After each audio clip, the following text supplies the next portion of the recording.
समझ नहीं आ रहा अपने सैलरी इंक्रीमेंट का क्या करूं। बेटा इतना क्या सोच रहा है? अपने म्यूचुअल फंड्स के एसआईपी का टॉप अप करा ले। This is the right time. क्या समझ में नहीं आया? बेटा इतना क्या सोच रहा है? अपने म्यूचुअल फंड्स का एसआईपी टॉपअप करा ले। This is the right time. अब समझा।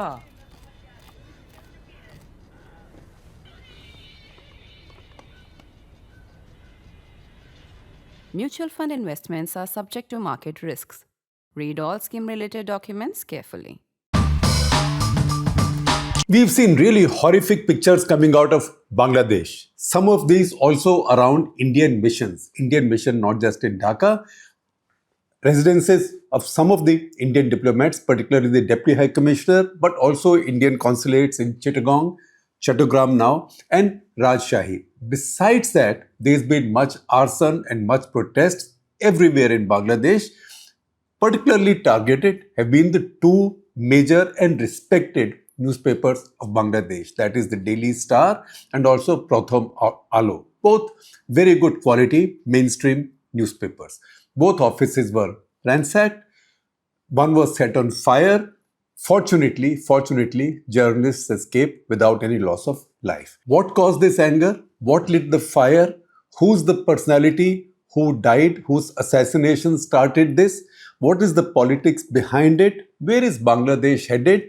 Two dates are very important. Next year, that is 2026, in February, in less than 2 months from now, Bangladesh will hold its national election. It will be a national election, plus it will also be a referendum, very importantly, on the same day in the same booth. So just as in India, sometimes when you have elections simultaneously for the state and this Lok Sabha at the same time, you get two machines or two ballot papers. In the old days, now two machines. So on one, you vote for Lok Sabha, in one, you vote for Vidhan Sabha.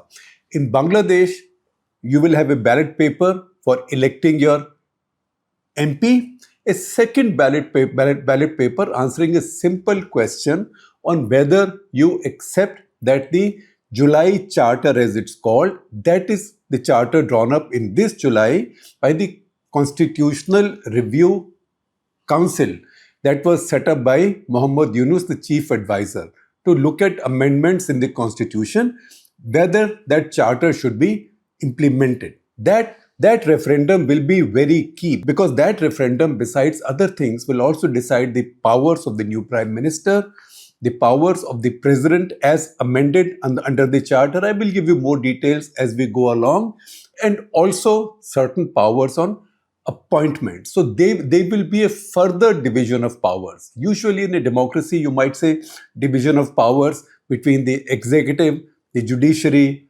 parliament, and so on. But in Bangladesh, as has been done in some other countries also, they want a division of powers between the prime minister and the president as well. So this very significant event will take place in Bangladesh on Feb 12. That is the one important date. The second important date is just less than a week away. That is December 25, Christmas Day. That is when Tariq Rahman, the son of Khalida Zia is very sick. She's been on ventilator. She's alive. There are daily health bulletins, but she's in very bad shape.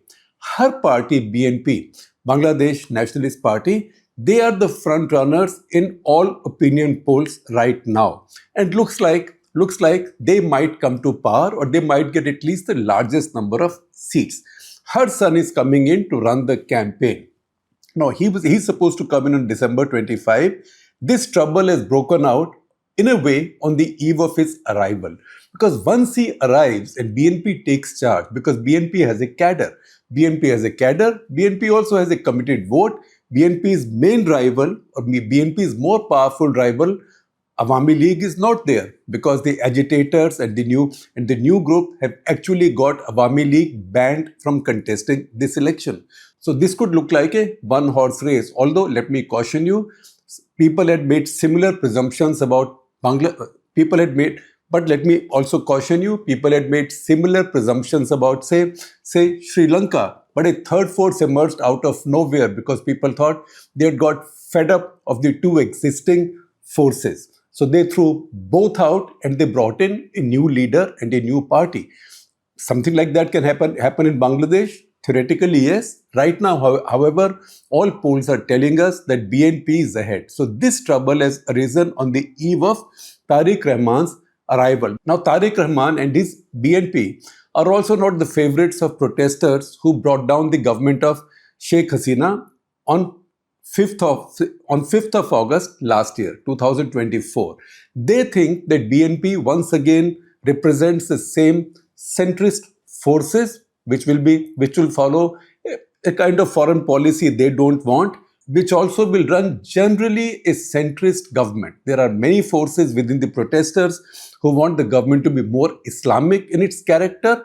There are also those who profess that they want a more multi-ethnic, multi-religious identity for Bangladesh, but this is not a settled debate as yet. In this one, if you have one more conventional party which has been in power in the past, that is seen as a return of the establishment, because that's an establishment party. So many of these protesters who became big stars and heroes did not like this idea. Among them was Sharif Osman bin Hadi, 32-year-old, who was assassinated on December 12. So that's another important date. On December 12, he was riding an electric e-rickshaw when two motorcyclists stopped, one driving, the other one pulled out a pistol and shot him in the head. He was shot in the head after Jummah prayers on Friday. He looked quite badly injured. He, however, it seems, remained alive till December 18. He was in hospital in Dhaka. December 16, he was flown 5 hours away. He could have been flown half an hour away to Kolkata for better medical care, but he was flown to Singapore, which is 5 hours away. On the 18th, 16th, he was taken to Singapore. On the 18th, he died in Singapore. As the news of his death came in, these riots broke out, because then rumors immediately took currency. So what were the rumors? Who killed Hadi? So immediately the usual suspect, they blamed Indian forces. Of the suspects, the alleged shooter, Faisal Kareem Masood, he has been arrested. He's 25 years old. However, the driver, who was an accomplice, he is still at large. They said the two assassins had come in from India and they've escaped to India, and India should hand them over to us. That's the reason these protests at Indian missions, because these protesters even demanded that the Indian High Commissioner should be shut down until they hand over these assassins to Bangladesh. Then, of course, they added other demands also, that India should also hand over Sheikh Hasina and also Muhammad Kamruzzaman, who had served as Home Minister under Sheikh Hasina. And then they added other demands to this. However, the mobs ruled the street. The Yunus government was not able to control the situation. One Hindu, Dipu Chandra Das, he was caught by the mobs, and word spread just by way of word of mouth and rumor that he had indulged in some blasphemy. He had used some offensive language. He was hanged.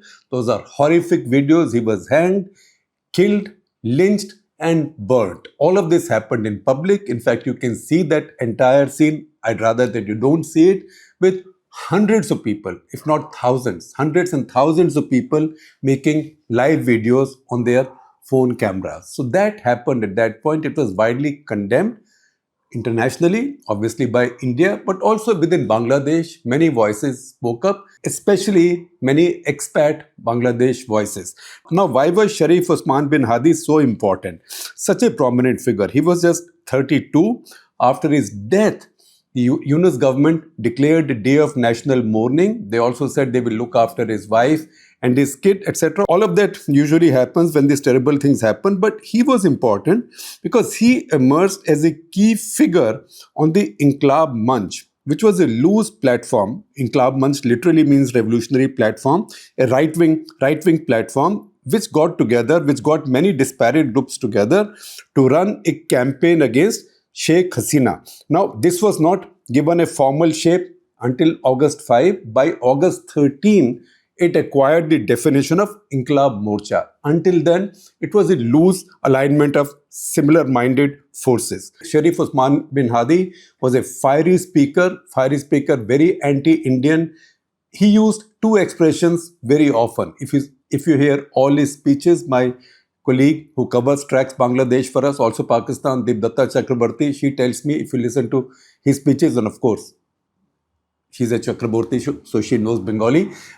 He uses two expressions very often. His two favorite expressions were one, Indian hegemony, and second, cultural fascism. That's how he had become a very provocative speaker who could rouse large crowds and audiences. The news of his death came on the 18th, therefore, and as the news came, riots broke out in Bangladesh. As we speak, it looks like the larger riots have been contained. The Inquilab Manch has said, don't do anything unless you hear from us. We're making up our minds. But still, some protests are going on. Some of that is simmering. Indian missions have for now suspended their visa issuing activity, and they've told visa applicants that they will be given fresh dates going ahead. Now we know very well that the strong impulse of the anti-Hasina movement or the anti-Hasina outbreak was also anti-Indian. Why? Because she was seen as a friend of India, or India was seen as a friend of hers. And the fact that she came to India and she has refuge in India, she's not a refugee, that she's living in India, and India is not handing her over to Bangladesh despite Bangladesh government's demands. And actually, it's a good idea that India is not, because if India did, everybody remembers what happened with Najibullah. But because when you have mob Raj and you have a widely hated figure, to expect that figure to find any justice or any fair trial away from the mobs is very, very impractical. I don't believe that any country in the world, any civilized country in the world, would have handed someone like Hasina back to Bangladesh in this situation. However, that remains a big sensitive point or point of anger with these forces. So National Citizen Party, one of the parties that has come up lately, they declared, for example, that we are at war with India. Its leader Muhammad Nahid Islam said, we have to fight against Indian hegemony. Now Hadi himself became famous lately. We know that he was one of the most prominent protesters against Sheikh Hasina. Then he was very visible, and he'd been visible in protests earlier also, going back to 2016. But lately he had said three things which made him prominent and also got him headlines in India. So first, he said, we are okay with our neighbors, but our neighbors should not be masters. He's not referring to Myanmar. He's obviously referring to India, that neighbors should not be masters. Number two, he said we have to rethink and reshape our foreign policy.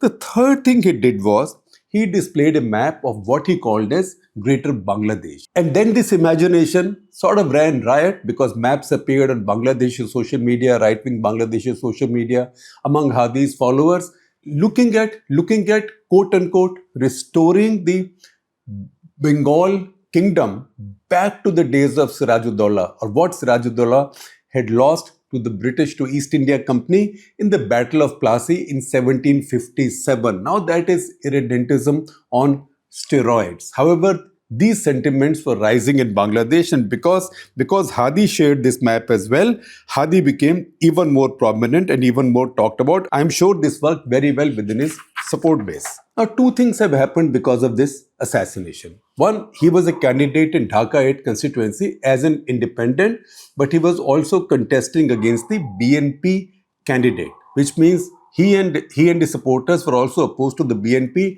today's frontrunner party, a mainstream party which has been there for a long time, which has preceded the Yunus-led so-called revolution or counter-revolution, as more and more people are calling it. How will the forces who carry the same belief, who share the same belief, now see the election process? And will peace and law and order be maintained to hold the elections on Feb 12, although the government has said that they will employ nearly 1 million troops and police personnel for conducting these one-day elections, presuming that an election is still held in good order? We are all hoping that it does, because Bangladesh needs stability. What they have right now is not even a caretaker government. This is a little bit of a mob rule. The country needs more stability. India also wants more stability on its borders. It doesn't suit India at all if any anarchy builds up in Bangladesh. However, along with the election, as I told you, there will be the other question. There will be a referendum on the July on the July Charter, as it's called. This July Charter is a very wide-ranging document, that wants major changes in the constitutional order of Bangladesh and in the division of powers as well. I will list some of the highlights of this charter, July Charter. Number one is to reduce the Prime Minister's power. That is to make sure nobody becomes as powerful as Sheikh Hasina was at one point. How will those powers be reduced? Some of those powers will be pushed upstairs to the president.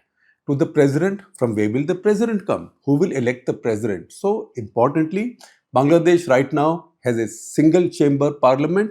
Now Bangladesh will have a two-chamber parliament or a bicameral parliament. So there will be a body like Lok Sabha, there will be a House of the People like Lok Sabha, like we have Lok Sabha, but there will also be a house above it, an upper house like a Rajya Sabha or the American Senate. Members of the upper house will be chosen on proportionate basis by parties that win seats in the National Assembly. So in the lower house, if you get 30% seats, then you can choose 30% members in the Senate or the upper house as well. These two houses then, the lower house which is elected directly and the upper house which it elects proportionately, members of both will vote to elect a president. And this election will be by secret ballot. So there will be no party whip. This will be by secret ballot. This might be a good idea. This might be a bad idea. This will have to pass the test of time. However, I will show you a weakness there. The weakness is if there is an outside power within Bangladesh. If it was Pakistan with such a dispensation, the army will decide who will be voted president. That president will have additional powers. That president will not just be a titular president. Then there will be term limits for the Prime Minister. So it's not as if Prime Minister can get elected 4 times, not like that. Once again, this is a retrospective correction on the Hasina situation. Then there is an amendment that says that in Parliament, no whip system will apply on MPs except during a no confidence motion or during a confidence motion.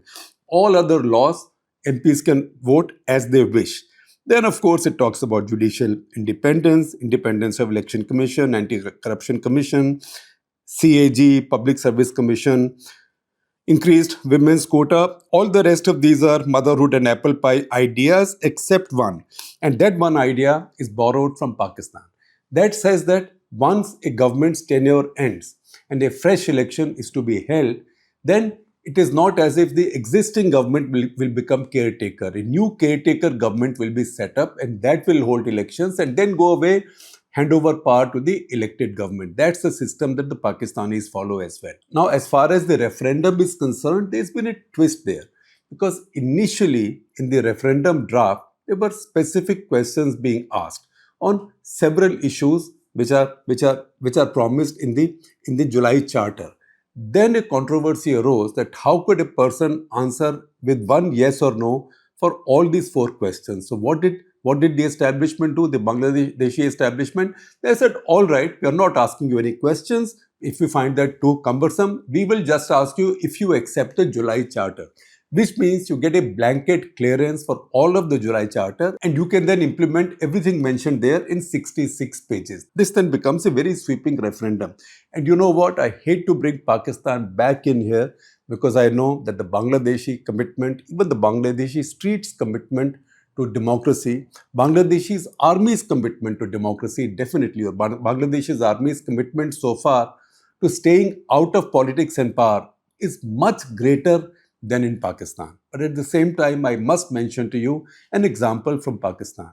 In 1984, General Zia-ul Haq, who was Chief Marshal or Administrator and President, he thought he needed some legitimacy. So he decided to hold a referendum. What did that referendum ask? It just raised one question. I will read that question to you. It's a big lengthy for one question and for people of Pakistan in 1984 to process and then to say yes or no on that question, but still you must hear this question. This question is whether the people of Pakistan endorse the process initiated by General Muhammad Zia-ul Haq, the President, for bringing the laws of Pakistan in conformity with the injunctions of Islam as laid down in the Holy Quran and Sunnah of the Holy Prophet, peace be upon him, and for the preservation of Islamic ideology of Pakistan, for the continuation and consolidation of that process, and for the smooth and orderly transfer of power to the elected people of Pakistan. This referendum was held on 19th December 1984. Watch the numbers. How many people said yes? If you say, do you like the Islamic system? Do you like your laws to become Islamic laws? Do you like, if so, do you like what General Ziaul Haq is doing? Should Pakistan continue to go the Islamic way? How many people will say no to this in the Islamic Republic of Pakistan? That too in 1984. In any case, even if somebody said no, they would face great risk, or they would presume that they faced great risk to their lives. So how many votes of yes did Ziaul Haq get for this question? 98.5%. In fact, I would have liked to meet the 1.5% who voted against it, or find out what happened to them. He got 98.5% vote. When you get vote like that, that means the election or referendum was a sham. What did he do? The last line in the question was peaceful transfer of power to a civilian government. So in the course of time, he had to hold an election. In January 1985, he held an election, after which he and his other generals got together. It was a partyless election. They got together and they appointed Muhammad Khan Junejo as Prime Minister of Pakistan. And once again, a familiar story played out. Muhammad Khan Junejo immediately demanded from Zia that he lift the martial law.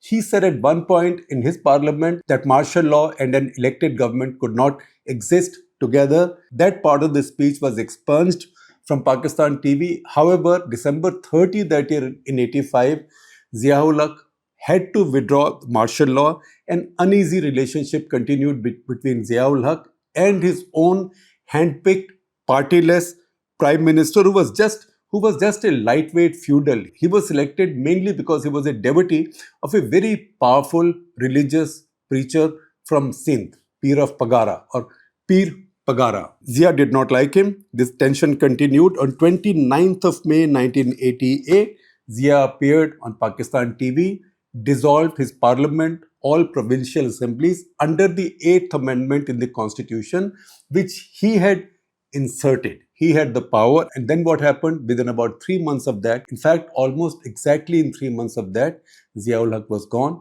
along with probably that box of exploding mangoes in that C-130 over Bahawalpur. I'm only giving you this story so we understand how these sweeping referendums work. I'm not saying what happened in Pakistan will happen in Bangladesh. I'm just pointing to the sweeping nature of a referendum and the kind of consequences it might have.